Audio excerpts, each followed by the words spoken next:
Good morning. This is KELOLAND on the go with all you need to know in news and weather as you start your day. A Minnehaha County murder suspect has entered a plea. 51-year-old Lamont Walker has pleaded guilty to first-degree manslaughter.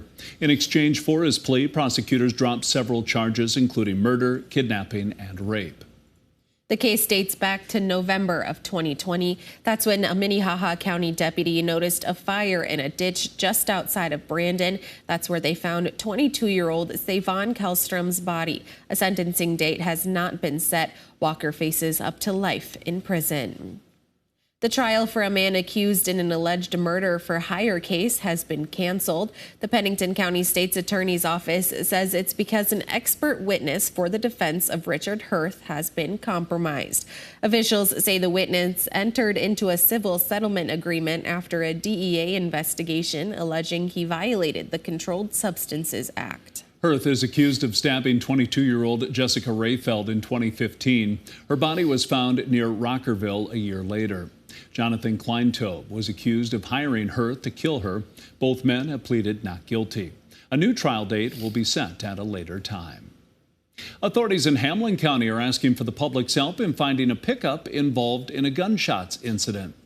The sheriff's office says it happened just before 2 o'clock Wednesday morning near a home outside Lake Norden. A person called 911 saying he was outside with a dog when a pickup drove by. It then backed up and a person inside fired several shots. The pickup then quickly took off from the scene. It's described as an older white Chevy with no headlights on. The incident is under investigation. If you have any information, you are asked to call the Hamlin County Sheriff's Office. Now let's get a check of our weather with meteorologist Scott Mudd. Good morning, Scott. Good morning, everybody. Temperatures today probably hitting the 60s and 70s for afternoon highs. We can still see periods of rain across eastern South Dakota this morning into the afternoon.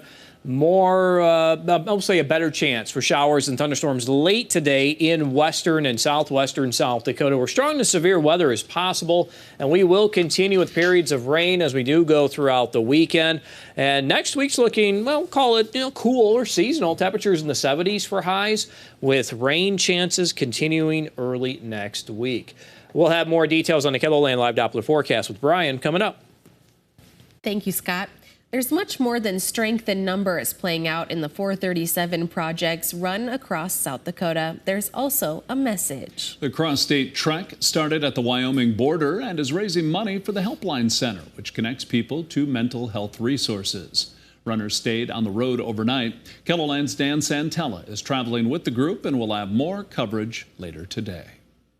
Veterans in need of any kind of support can find it during this morning's Veterans Stand Down event at the South Dakota Military Heritage Alliance in Sioux Falls. Local veterans organizations, healthcare companies, and housing services will be at the Alliance ready to help. The Veterans Stand Down event is from 8:30 to 11:30 at the Alliance on West Russell Street. Shuttle services will be available from the Bishop Dudley Hospitality House, Union Gospel Mission, the VA, and the VOA Veterans Services Center beginning at 8. The Arm Wrestling World Championships are coming up next week, and South Dakota will have a representative. Beth Saltzman will be competing with Team USA in Malaysia and departed from Sioux Falls Thursday. She qualified along with roughly 30 others and will be competing using both arms. The Viborg mother trains and competes with her husband Trapper. While he's not traveling with her, he'll be watching and cheering her on from back home. It's going to be really hard not to be right there in her corner to make those adjustments with her, but I think she'll be fine. I'll be watching it live and sending messages. There will be about 30 other countries participating in the championships. That's a look at some of our top stories. Now let's get one last look at your weather with meteorologist Brian Karstens. Brian? All right, weather it is. And speaking of Viborg, some heavy rain there yesterday. 2 inches in parts of southern Turner County, even into Clay County, Union County, some pretty nice numbers. Now, the forecast going forward, what's next? Well, we've got a couple of areas we're going to watch today. Southwest South Dakota looks more likely for some showers and storms. And I would say for the rest of KELOLAND, where we could see some scattered hits of rain. There's a marginal risk of severe weather. It's certainly not organized. But tomorrow becomes a little more tricky because the main system comes out of the west.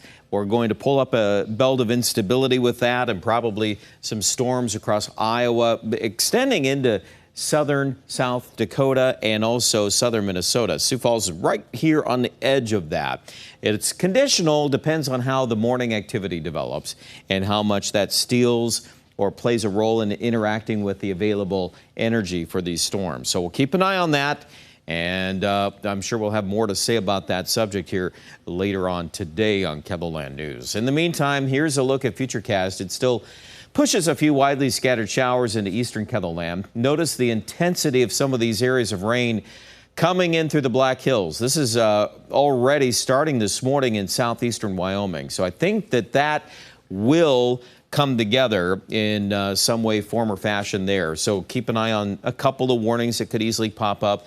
It's not particularly warm, though. It's going to be in the 60s for highs, so it's a lot of it's built in the upper part of the atmosphere and how the instability plays out there. The rest of the forecast, well, the Sioux Falls area, could we see a brief shower? Yeah, probably this evening. It's a possibility.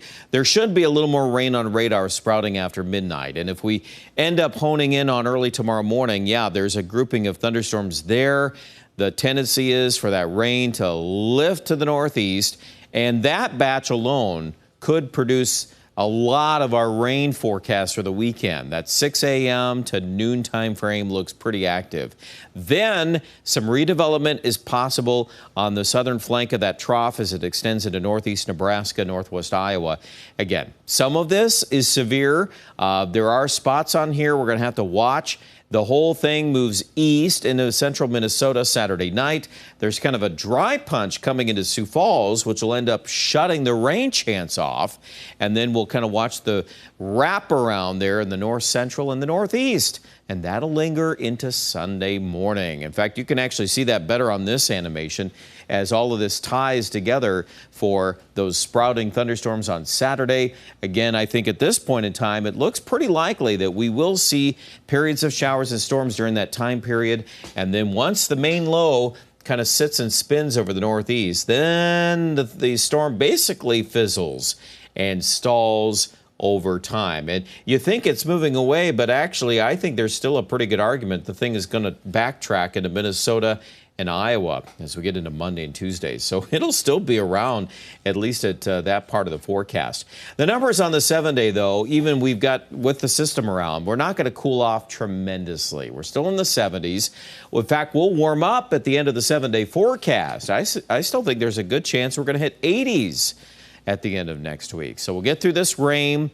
We'll get those 70s. It should be good moisture to help recharge some of the soil. Obviously, we got a lot of deficits, so this is only one storm. But 1 to 2 inches of rain in Aberdeen. Yep, I think that's a doable forecast throughout the weekend. And Pierre, also some nice steadier rains are coming. Another 1 to 2 inches looks pretty likely. Local totals could be more than that in Rapid City. Your best bet of rain will be today, early tomorrow, and then a lot of that will end up shifting into eastern South Dakota. Then 70s after that. Check out more details on the busy forecast online at KEVOLAND.com.